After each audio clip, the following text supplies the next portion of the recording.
those particular issues that is talking about, newspapers and all of that. You can't take what is written about somebody in the newspaper as fact. Good morning, South Africa, and welcome back. This is Chris in Central Pennsylvania. I have to admit that this video interview puzzles me a bit. I'm not certain what the interview is about. What is Fikile Mbalula referring to? New allegations? I'm not certain. But I am clear that some of what he says in this interview applies directly to the recently resurfaced claims that he is corrupt and basically accepted bribes to pay for his trip to Dubai back in 2016.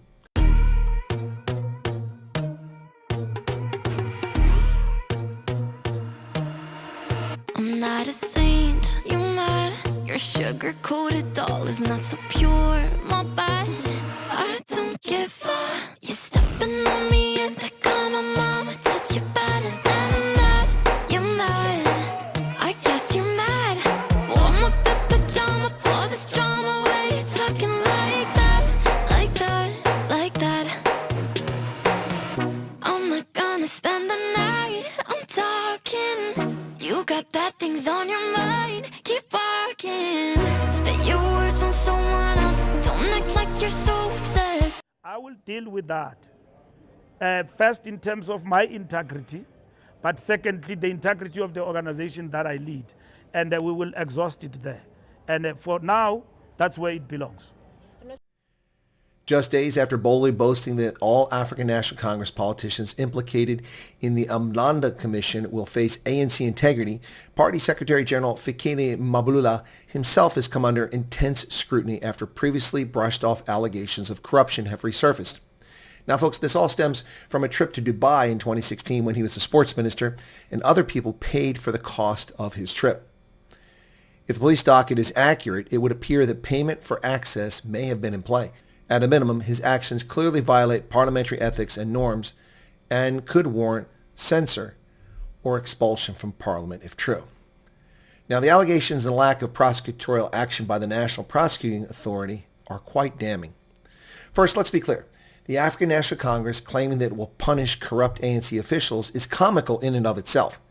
The only people whom the party ever punish are those who are disloyal to the Tule House. As long as you're loyal to the party, you're not going to be punished, no matter what your corruption. Second, one cannot help but find karma in Fikile's boast of punishing transgressors, giving his own track record. You see, this is the guy who broke COVID lockdown regulations and gathered with hundreds of taxi industry agitators in full view of the public, while his corrupt government was busy arresting innocent South Africans, nursing mothers, elderly people out walking as common criminals for simply exiting their homes in the Western Cape. And finally, it seems karma is indeed in play. Fikile threatens court action to silence the allegations from AfriForum's uncovering of the police docket after its Promotion of Access to Information Act application in 2024 succeeded, and they gained access to the police docket. City Press reports that late last week, the head of AfriForum's private prosecution unit, advocate Harry Nell, made submissions to advocate Shamila Batohi, the National Director of Public Prosecutions, to reconsider a previous decision to protect Mbalula and not charge him. Since gaining access to the police docket last year, Harry Nell has reviewed the contents and concluded that the decision not to prosecute Mbalula is irrational. Now, while I do not disagree with his assertion that Fikile needs to be prosecuted, I do not find the decision to not prosecute Fikile Mbalula at all irrational. South Africa is ruled by a political party that protects its elite from prosecution or consequences of their actions at every turn. This, Harry, is just par for the course. Now, according to Nell, the police document shows the investigating officer could not trace a bank account belonging to Lejaka to determine the origin of the cash. And I quote, "This leads one to believe that Lejaka, a state employee who earns a monthly salary, was favored by the National Prosecuting Authority's acceptance that his accounts were beyond discovery. The investigation into the origin of the cash is so straightforward, the inability to investigate can only be willful. The investigation is woefully inadequate. The overwhelming circumstantial evidence and the timeline of events already point to a prima facie case," said the advocate. Now, Barry Bateman, spokesperson for AfriForum's private prosecution unit, according to City Press, says that if Batohi upholds the MPA's decision not to prosecute Fikile, AfriForum will consider a private prosecution. And when they were queried by City Press's sister publication, Rapport, Mbalula said that he could not comment on the matter. Newspapers and all of that.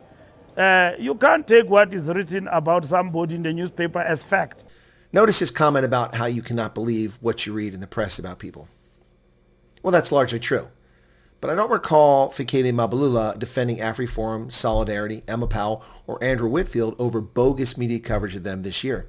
Not once. Ladies and gentlemen, these allegations are noteworthy. This sort of corruption, if it occurred, is exactly the cancer destroying governance in South Africa. Wealthy people and organizations buying access by ingratiating themselves with politicians. Isn't it strange how so many politicians the world over think it's perfectly acceptable to get a free vacation, a free ride, and accept other people spending tens of thousands of dollars on their behalf, and then they act as if their actions are not corrupt, when they are corrupt, if true, and the police docket certainly warrants further action. There should be criminal convictions coming down the pike for all involved in this event back in 2016. What say you, South Africa, Mzansi? Is Fikile Mbalula corrupt? I don't know. These are allegations. But they merit further investigation and prosecution. Cheers.